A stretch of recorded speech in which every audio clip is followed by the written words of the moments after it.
Jangan sampai kalah kita orang masyarakat putra daerah. Kami ini kalah sama orang lain. Sejumlah masyarakat asli Kalimantan melakukan orasi di depan Pengadilan Negeri Samarinda.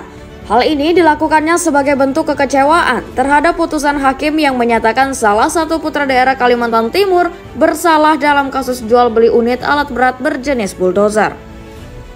Kasus ini melibatkan Indra sebagai pihak penjual dari CV Mahakam Kaya Mandiri dan Tantri Wijaya alias Aseng selaku pembeli yang merupakan Direktur CV Indokarya Makmur Bersama.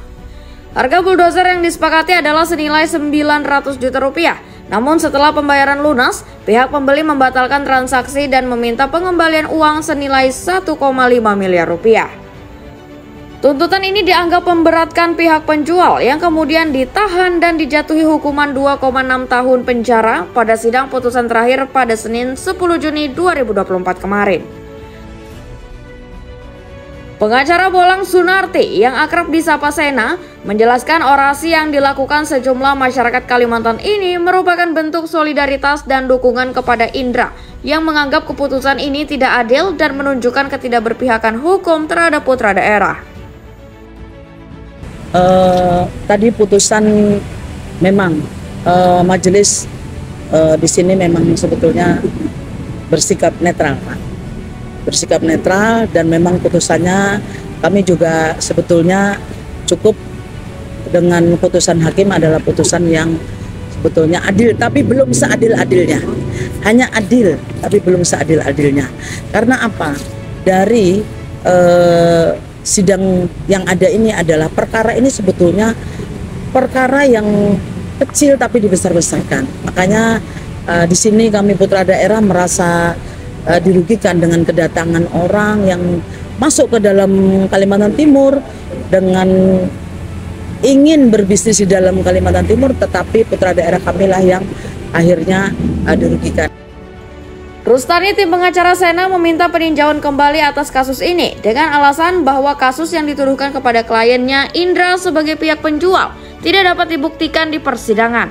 Selanjutnya, pihak akan melakukan upaya banding.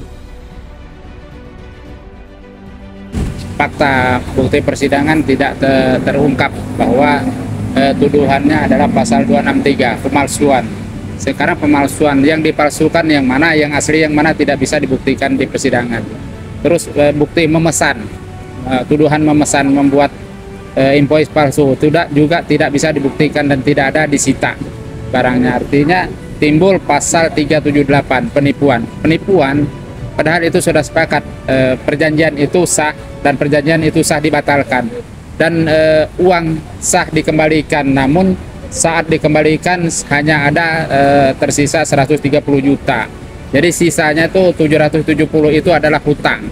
Sedangkan hutang menurut kami di Undang-Undang Kitab Undang-Undang Hukum Perdata di pasal 1754 bahwa hutang itu tidak boleh dipidanakan dengan Undang-Undang Hak Asasi Manusia pasal 19 ayat 2. Hutang tidak bisa dihukum.